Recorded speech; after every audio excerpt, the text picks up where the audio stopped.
are heading east of Georgia into Kakheti, the country's most iconic wine region and often called the cradle of wine. And it's not just any region, this is where winemaking began nearly 8,000 years ago. To be honest, अभी तक मुझे लगता था Georgia बस टिब्लिसी के old town vibes तक ही limited है. Cobblestone streets, quirky balconies, cute cafes. But Kakheti is different. यहाँ लाइफ चलती है थोड़ी धीरे, थोड़ी simple, and behind every home's backyard there's a vineyard, and behind every vineyard there's a story wrapped around food, family, and of course lots and lots of wine. I've signed up for a 12-hour group trip with Get Your Guide, and trust me, for a solo traveler like me, it's perfect. No stress of transport, planning, या language barrier. बस relax करो and let Georgia surprise you. Good morning, everyone. Today is day 2 in Georgia. So with the Get Your Guide app, मैंने एक trip book किया हुआ है आज, and it's 8:30 early in the morning. So we're gonna explore a different region of Georgia today. I'm gonna go to the east of Georgia to Kakheti, जहाँ पे 8,000 साल पहले वाइन शुरू हुआ था. In fact, Georgians claim that they are the first people to start producing wine in the entire world, and then Italy started. So we're gonna go to the wine region, जहाँ पे अभी भी families make wine in a traditional way in the clay pot called as queveri.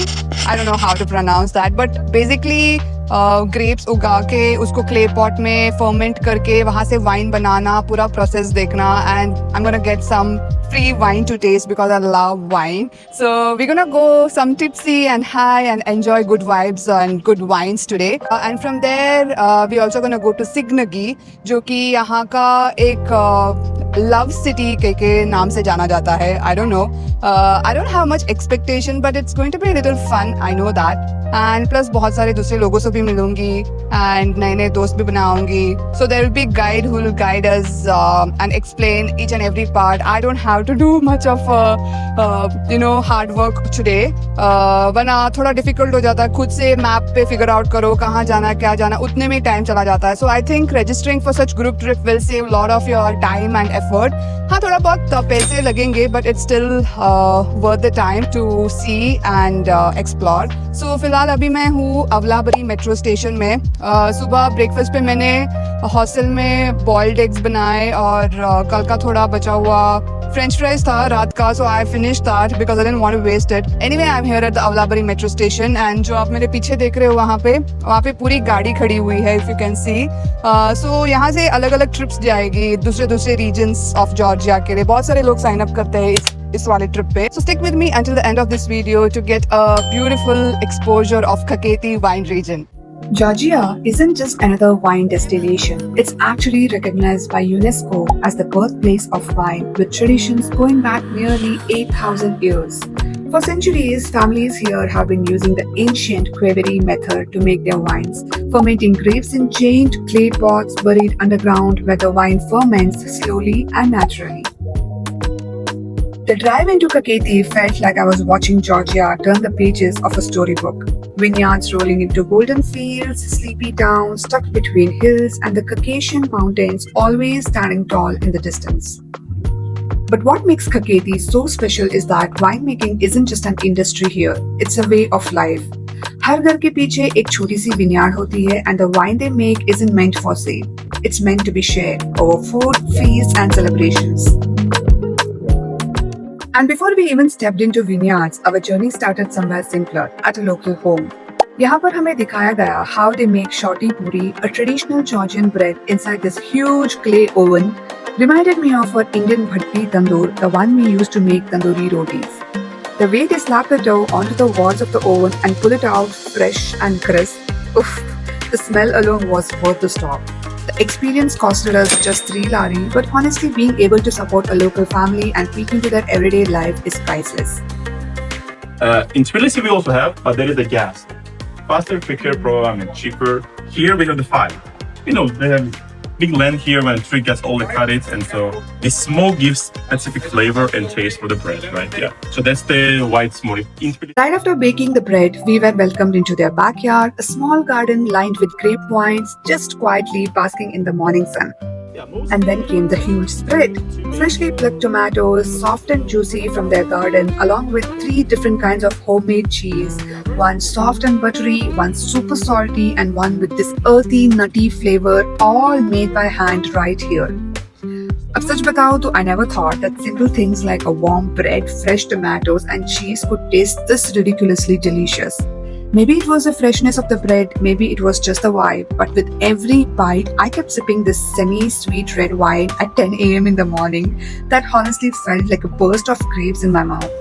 And the funny thing is, I don't even understand wine that well, but this was really something else. So peace in your neighborhood, in your family, in your worldwide, and I wish you a lot of free time and lots of travel all around the world. One more juice? One more juice. So please come closer before it gets colder. Pick it up and try some tasty.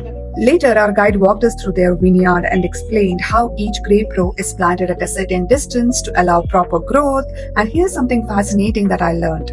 They plant a rose bush at the beginning of every grape row. You ask why? Because if the rose shows signs of disease first, it's a natural warning system. It tells them that the soil or the vine might be at risk and may not give you a good harvest. It's the kind of detail that tells you here in Kakheti, wine isn't just wine, it's knowledge, tradition, and an emotion. Because when we make barbecue, we don't use typical firewood, we use these ones right here. And it's quite expensive. Because the smoke which comes from here is a specific aroma, which gives more benefits for the skewer or the lamb or pork or something, right? Then we squeeze pomegranate also on top of it, goes out there. Yep.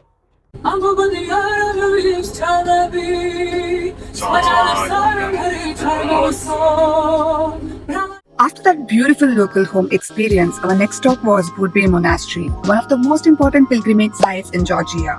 अब सच बताओ तो अगर ये group trip में included नहीं होता तो शायद मैं यहाँ आती भी नहीं.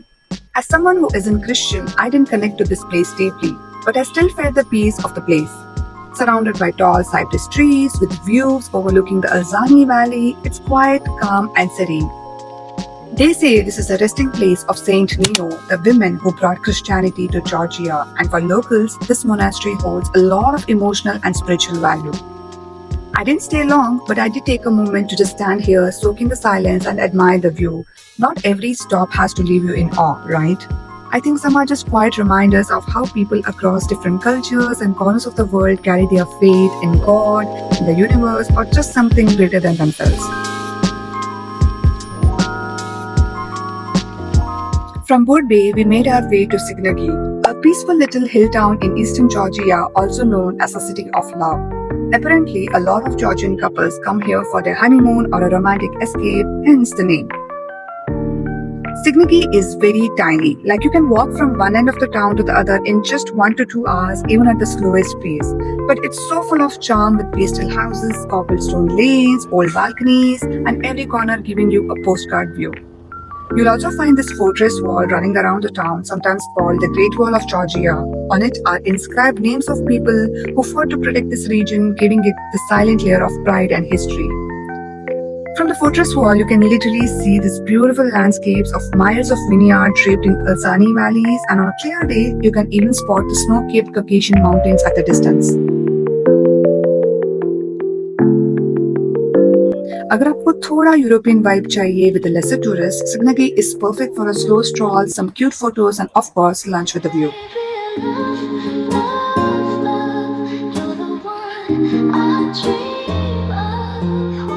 So we have come now for lunch in Signagi in this beautiful restaurant, and I'm sitting here all by myself क्योंकि जितने भी लोग ग्रुप में थे वो लोग सब अपने अपने मर्जी के खाने के लिए चले गए. So I just came by myself over here. So I ordered myself a cup of coffee, cappuccino, which was a bad idea, and then I ordered some barbecue chicken. I hope that's good.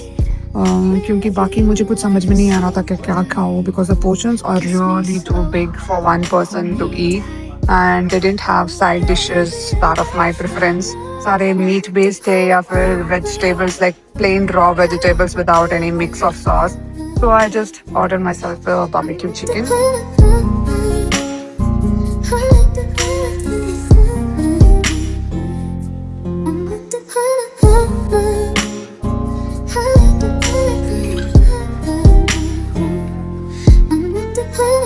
पे तो ketchup भी मांगो तब भी उसके लिए 4 lari price charge करते हैं. They don't even give any sauce or dippings, anything kept on the table. If you ask them, then they'll definitely charge for the price that you're asking. At least 3.5 to 4 lari is what they charge for a dipping or sauce. So, इन सब में मुझे India की बहुत याद आती है. This is the Georgian currency that I've got after exchanging with euros. These are called as Georgian laris, and these coins जो छोटे-छोटे numbers होते हैं उसको tetris बोलते हैं. So this is 100, this is 20, this is 10, and this is 5. I don't have 50 right now, so ये change मिला मुझे अभी. That lunch costed me 33 laris. So Indian rupees के हिसाब से 33 into 32.69, which is again 33. I think should come around 1,100 के आसपास होगा.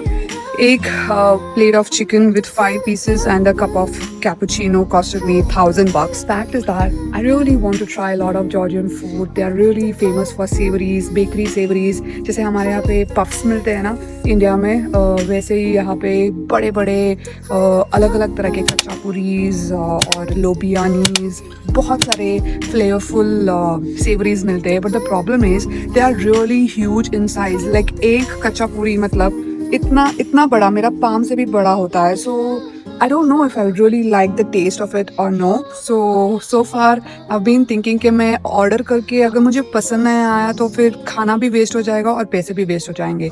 So I was thinking कि अभी ये मेरा दूसरा दिन है. So I haven't tried anything local Georgian cuisine as of yet, except for the ice creams and wines. So I was thinking कि I'll find some local bakeries around the place where I'm staying at, and I'll ask for smaller portions if they can give me, and that way I can try what they are really famous for. Because Georgia में आके अगर आपने उनका savories bakery से नहीं खाया तो फिर it feels like incomplete trip.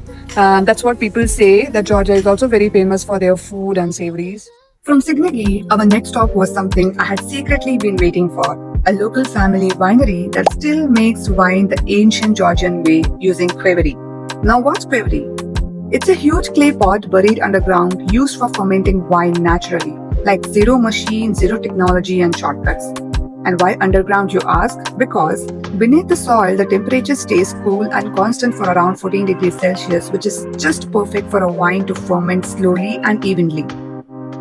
These pots go deep and are up to 4 to 6 feet types, like literally एक आदमी भी fit हो सकता है इसके अंदर. इतने बड़े हैं. The grapes are crushed, the juice is poured into the qvevri along with the skins and stems of the grapes, and then it's sealed for about 4 to 6 weeks and sometimes more than that. The skin adds tannins, texture, and that bold rustic flavor Georgian wine is famous for, and this is what it makes different from the European wine. And once the wine is ready and taken out, they just don't stop there. Whatever pulp is left after winemaking, they use it to make cha-cha, Georgia's very famous own brandy. Think of it as vodka's wild cousin, just a little more dramatic and wilder with 45 to 50% of alcohol in one shot glass. यहाँ के locals genuinely believe it's a medicine. Headache हो या heartbreak हो, cha-cha ले लो, सब ठीक हो जाएगा. That's what they say here.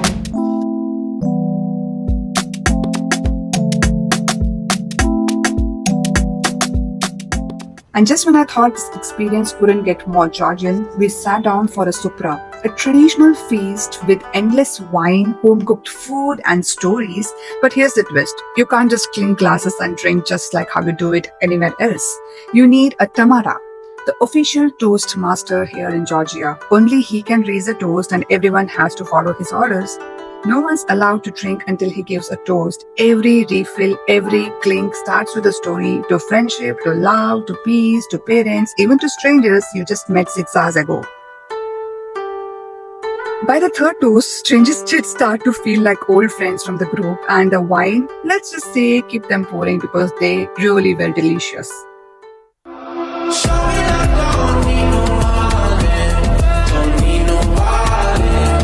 And just when I thought the wine-filled day was done, we pulled up at our final stop at Kakitian Traditional Winemaking, as it goes by KTW, one of the Georgia's largest and most famous wine producers.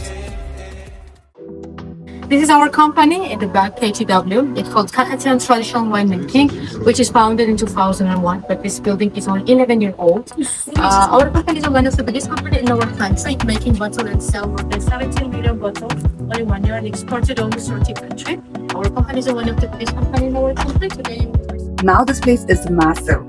KTW sources grapes from all across Georgia, the east, the west, and even the southern valleys, and makes everything from wine to brandy to their very own chacha, and has about 60 different distilleries at their factory.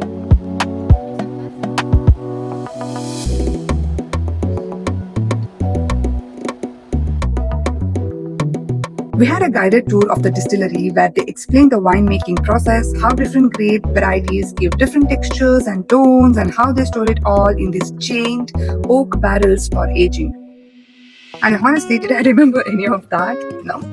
Because focus kahan tha? On the wine tastings, obviously.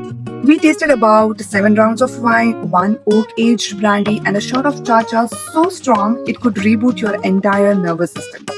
At this point, we weren't just a group of strangers anymore. We were toasting like old friends, pulling each other's legs, laughing over who was more tipsy, and just soaking in the happy high. Honestly, this day turned out to be way more fun than I had imagined at the start. If you're a wine lover or even just wine curious, the Kaketi trip is a must on your list. Because more than the wine, it's the stories, the people, and the tradition behind every sip that makes it so worth it. But don't just blame me if you come back from Georgia with 3 wine bottles and 5 new best friends, as it's the best part of the trip. Had some really nice wine tasting, brandy tasting, and cha-cha tasting. जो कि really it's gonna make you a little tipsy, but it was really worth trying so many amazing drinks that you otherwise wouldn't know about to order and get to know कि कौन सा type कैसे बनता है, किस region से grapes आते हैं और कितने % अल्कोहल होते हैं, कैसे पीना है उसको. Everything was explained in detail, and specifically, like if you're a wine lover, you would definitely know कि कौन सा wine किस चीज़ के साथ पीना है. There are different kind of wines that you drink with appetizers, with main course, with desserts, with salads. Like there are different kinds of wine which I didn't know. Basically, I like wine, but I didn't know there was so much of variety to wine. So this wine cellar had 60 different kind of wines, and also some brandies and cha-chas to try from. So it was an amazing trip. I definitely recommend if you are somebody who loves to try alcohol, or if you are somebody who loves trying out wines, then this wine trip is definitely a must. And that was day 2, full of wine, cheese, cha-cha, and stories I'll be holding close for a longer time. From homemade bread to 7 rounds of wine tasting and I don't know how many shots of cha-cha, Kaketi really brought out the Georgian soul in me. But I'm curious, if you had to pick one, wine, cheese, or cha-cha, which one are you most excited to try? Tell me in the comments below, I would love to know. If you liked hanging out with me today, don't forget to like, share, and of course subscribe to my channel for more feel-good travel stories from Georgia. Because tomorrow, we are heading back into Tbilisi, but this time beyond the old lanes. There's so much more the city has to offer and I can't wait to show you. Until I see you next time, my name is Maitri Nayak, signing off. Bye!